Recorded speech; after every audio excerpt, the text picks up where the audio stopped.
Lanjigarh block रे malaria स्थिति चिंताजनक। दुर्गम अंचल देखा मिलूँ यार प्रकोप।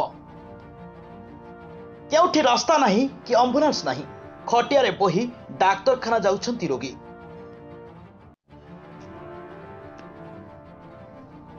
लघुचाप जनित वर्षा प्रभाव में किछि दिन हब लांजीगढ़ ब्लॉक अंचल में जनजीवन अस्तव्यस्त हो पड़ी। ब्लॉक विभिन्न अंचल में मलेरिया प्रकोप वृद्धि पाउछि। वर्तमान ब्लॉक आदिवासी अध्युषित दुर्गम अंचल में मलेरिया रोगी संख्या बढ़ी चली। ब्लॉक बीजेपुर पंचायत पुईगुड़े यार प्रकोप जारी रही बेले गुरुतर थिबा गाँव जयंत गौड़ और फुलवाजी गौड़ देई माझी को गुरुतर अवस्था घर खटियार बोही मुख्य रास्ता को नेबा परे एमएचयू गाड़ी रे बंका कुंडुरु मां संतोषी जनकल्याण डाक्तरखाना भर्ती कर जाइछि।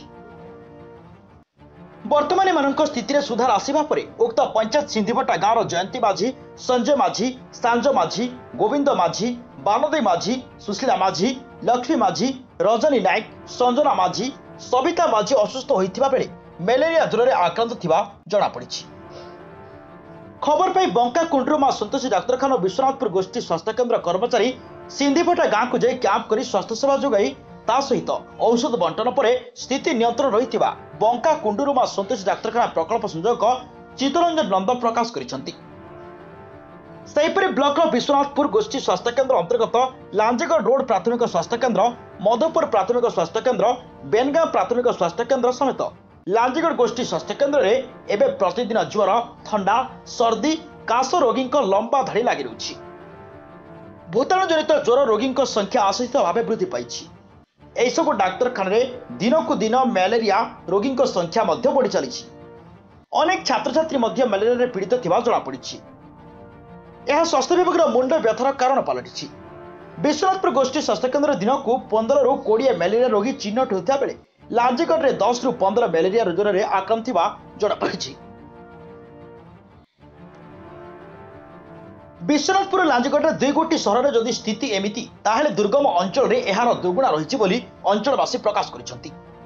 लांजीगढ़ ब्लॉक 26 गोटी पंचायत 24 स्वास्थ्य केन्द्र रही बेले उप स्वास्थ्य केन्द्र रही बेले स्वास्थ्य सेवा मिल पारु नाही। दायित्व थिबा स्वास्थ्य कर्मी अनुपस्थित जो मलेरिया को सचेतनता करने और प्राथमिक स्वास्थ्य सेवार वंचित होई रोगी गुरुतर हो पड़ुछंती बोली अंचलवासी प्रकाश करिसेंति। विश्वनाथपुर गोष्ठी स्वास्थ्य केन्द्र medical officer doctor Bhavani Shankar Lenka प्रकाश करछंती जे अंचल में द्रुत गति में बढ़ुथिबा मलेरिया प्रकोप को रोकबाकू स्वास्थ्य विभाग सतर्क और स्वतंत्र वर्तमान जारी रखिछि। स्वास्थ्य केन्द्र उपकेन्द्र समेत आशा अंगनवाड़ी कर्मी माने वर्तमान घर को घर बुली स्वास्थ्य संपर्क तथ्य संग्रह करा जाउछि बोली मेडिकल ऑफिसर डॉक्टर लेंका प्रकाश करिसेंति। ब्यूरो रिपोर्ट स्वतंत्र न्यूज 24।